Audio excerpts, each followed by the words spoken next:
ম্যাকাইভারের উক্তি, সমাজবিজ্ঞান হল এমন এক বিজ্ঞান যা সমাজ ও সমাজের অন্তর্গত বিষয়গুলো নিয়ে আলোচনা করে। বিশ্লেষণ। ম্যাকাইভারের উক্তি অনুযায়ী, সমাজবিজ্ঞান হল এমন একটি বিজ্ঞান যা সমাজ ও এর বিভিন্ন দিক নিয়ে আলোচনা করে। এই উক্তিটি সমাজবিজ্ঞানের মৌলিক উদ্দেশ্য ও এর ব্যাপকতা তুলে ধরে। ম্যাকাইভারের এই উক্তিটি সমাজবিজ্ঞানের মূল কাজ ও উদ্দেশ্যকে খুব স্পষ্টভাবে তুলে ধরে। তিনি বলেছেন, সমাজবিজ্ঞান হল এক ধরনের বিজ্ঞান যা সমাজ ও সমাজের বিভিন্ন বিষয়কে কেন্দ্র করে গবেষণা করে। এই উক্তির মধ্যে কয়েকটি গুরুত্বপূর্ণ বিষয় লক্ষ্য করা যায়। বিশ্লেষণের জন্য কিছু মূল পয়েন্ট। ১. সমাজের গভীরতা। সমাজবিজ্ঞান শুধুমাত্র মানব সমাজের টুকরো টুকরো দিক নিয়ে আলোচনা করে না, বরং এটি সমাজের গঠন, কাঠামো এবং এর চলমান প্রক্রিয়াগুলোকে বিশ্লেষণ করে।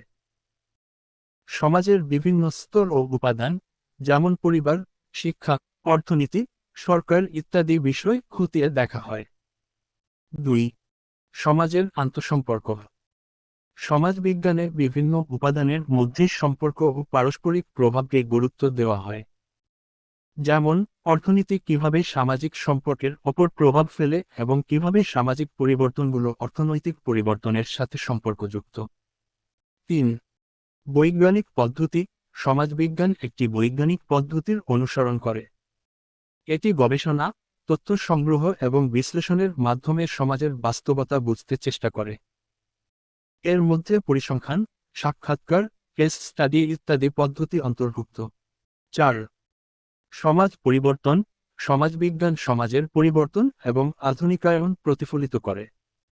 এটি বিভিন্ন সামাজিক আন্দোলন, সংস্কৃতি এবং রাজনৈতিক পরিবর্তনের প্রভাব বিশ্লেষণ করে। ৫. সমাজকে কেন্দ্রবিন্দু। ম্যাকাইভারের মতে, সমাজবিজ্ঞানের মূল ফোকাস হল সমাজ। মানুষের সমাজে বসবাস এবং এই সমাজের মধ্যে তাদের পারস্পরিক সম্পর্ক, আচরণ, প্রতিষ্ঠানের, সংস্কৃতি ইত্যাদি বিষয় সমাজবিজ্ঞানের অনুসন্ধানের বিষয়বস্তু। ৬. বৈজ্ঞানিক পদ্ধতি। ম্যাকাইভার সমাজবিজ্ঞানকে একটি বিজ্ঞান হিসেবে উল্লেখ করেছেন।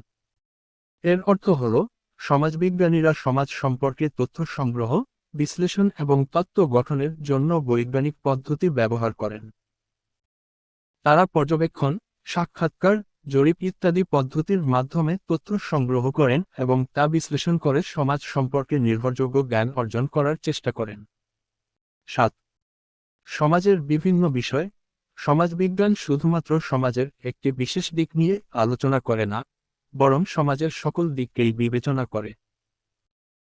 এর মধ্যে রয়েছে সামাজিক প্রতিষ্ঠানের, পরিবার, বিদ্যালয়, রাষ্ট্র, সামাজিক বৈষম্য, সামাজিক পরিবর্তন, সংস্কৃতি, ধর্ম, রাজনীতি ইত্যাদি।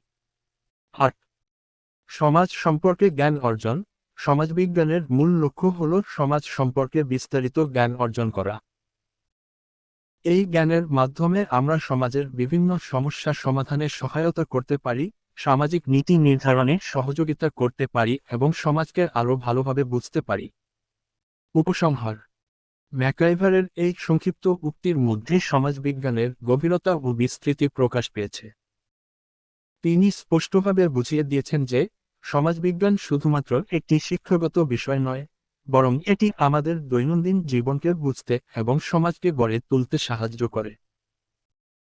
ম্যাকাইভারের স্বীকারোক্তি সমাজবিজ্ঞানকে একটি বহুমুখী এবং গভীর বিজ্ঞান হিসাবে প্রতিষ্ঠা করে, যা মানুষের সামাজিক সম্প্রীতি, সংকট এবং প্রগতির উপলব্ধি করতে সহায়ক। সামাজিক বৈশিষ্ট্য এবং সম্পর্কের বিশ্লেষণের মাধ্যমে আমরা সমাজের উন্নতি ও পরিবর্তনের বিভিন্ন দিক বুঝতে পারি।